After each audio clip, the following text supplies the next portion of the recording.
Kigali's #1 hit music station. Turn it up right now. Showtime. 102.3 Let's go. Kiss FM. ukomeje kuganira na Jane Wimana kuri Kiss FM. Nkaba rero uyu mwanya tugezemo ngira ngo ngusobanurire uko icyumweru cyawe gishobora kuzagenda twifashishije ibimenyetso by'inyenyeri cyangwa se horoscope de la semaine. Niba ufite ikimenyetso cya Bélier umenye yuko rwose muri iki cyumweru gahunda ari ukwigirira icyizere mu byo ushoboye, umurava nawo ntuzabure, kandi ibi ngibi bizatuma n'inshingano zawe zose, akazi kose uzaba ufite muri iki cyumweru ugakora neza kandi vuba. Niba ufite ikimenyetso cya Toro nagira ngo nkubwire ko bavuga yuko utinyuka burya arunguka. Rero nutinyuka nibwo uzarushaho kugera kuri byinshi kandi mu bintu byose. Iki cyumweru rwose kikubere icyo gutinyuka.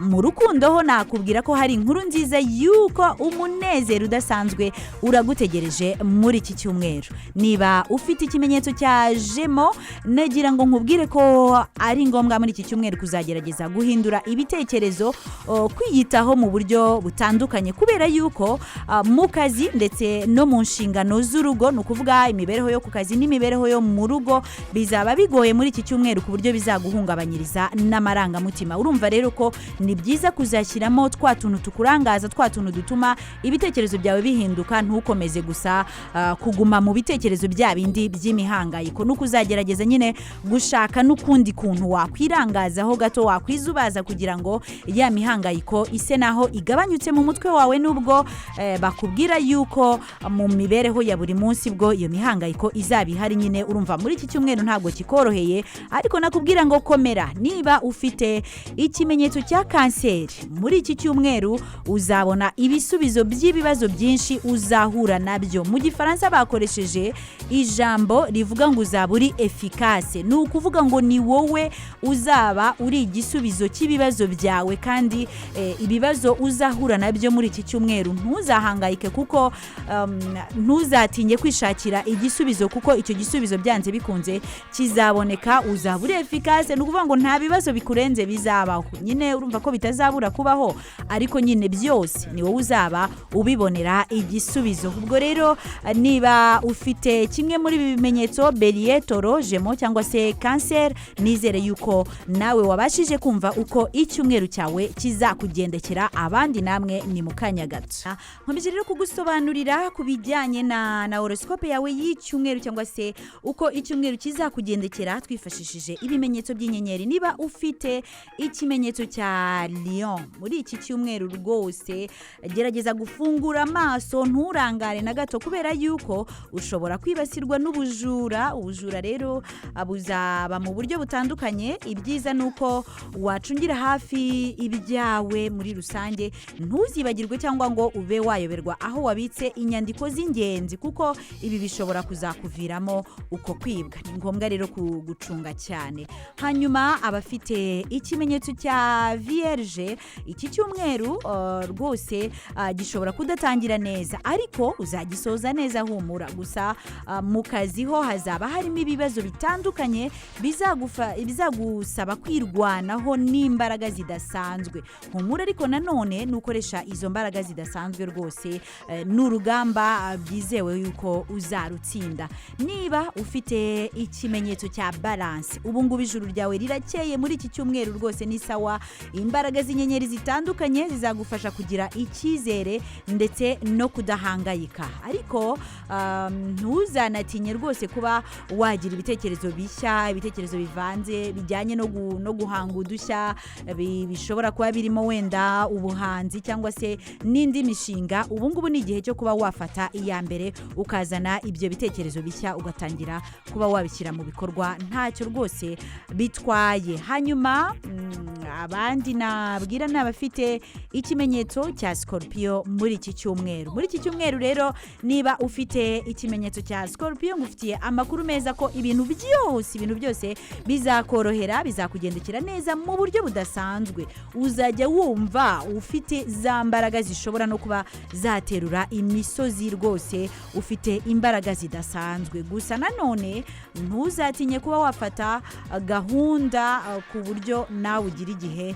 cyo kuba wakwigenera igihe nyine cyo kwiyitaho. Muri ibyo byose kubera ko uzaba ufite imbaraga zidasanzwe bishobora gutuma ugira wifuza gukora ugakora cyane ukajya mu bintu bitandukanye nyine kubera yuko wumva wifitemo izo mbaraga, ariko ku rundi ruhande bizaba bikunaniza ku buryo budasanzwe, ku buryo rero ari byiza yuko watekereza no kuri ako karuhuko kuko nako uzaba ugakwiriye kandi nta nubwo kazakugwa nabi. Nuruhuka rwose akaruhuko gato muri iki cyumweru bizakugwa neza.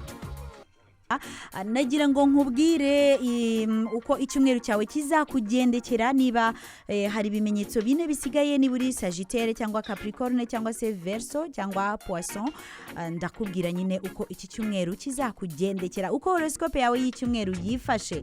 Nakubwira yuko niba ufite ikimenyetso cya Sagittaire ukwiye kugabanya regime muri iki cyumweru. Hari ukuntu wafunguraga bigatuma ugira intege nke. Muri iki cyumweru rero gerageza kubigabanya kubera yuko niba washaka guta ibiro rwose aba wihanganye kuko ugiye guhura n'umunaniro udasanzwe, kandi uwo munaniro uzaba unaturutse nanone kukuba ushaka gukora ibintu byose ukanarenzaho ugakabya ugakora cyane ukumva ko ibintu byose ugomba kubikemura muri iki cyumweru byanze bikunze. Ariko rero mu byo uzakora byose ukwiye kwihamo na gahunda yo kuruhuka, bizagufasha cyane. Niba ufite ikimenyetso cya Capricorne, wowe rwose ntugire riske nimwe ufata.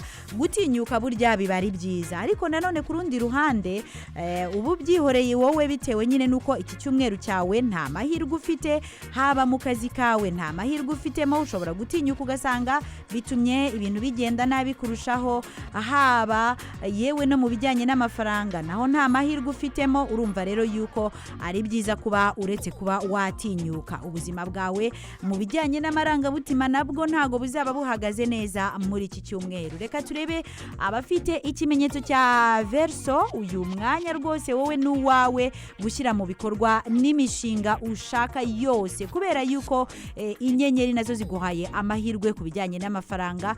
Gusa ni byiza kwirinda gukabya cyane cyane muri iyo mishinga yawe ugiye gutangira muri iki cyumweru. Niba uri umusiribateri, baravuga yuko mu basiribateri rwose hashobora kuzavamo gutangira ubucuti bushya, ugakundana n'umuntu mushya ariko ukabijyana mu buryo bwihuse bikabije. Bishobora kuzakubaho muri iki cyumweru.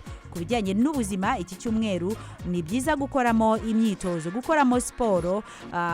Ikindi nuko uzabona ubufasha bw'inshuti zawe, uzamenya neza yuko ufite za nshuti zindahemuka muri iki cyumweru. Hari byinshi bazakwereka nyine bijyanye no kukwitaho, bijyanye no kugufasha ku buryo uzahita nawe ubyibonera yuko ufite inshuti zindahemuka. Hanyuma niba ufite ikimenyetso cya Poisson muri iki cyumweru, nakubwira yuko byose bitarakemuka kubera ko wari umaze iminsi ugerageza kwiyunga n'abavandimwe bawe, kandi rwose wabishyizemo n'imbaraga nyinshi, ariko muri iki cyumweru ntabwo bo bari bashyira uburakari, ntabwo rwose bari bashyira wa mwuka ushobora kubyara imvururu. Bo biteguye gukomeza kwanduranya no gukomeza guhangana.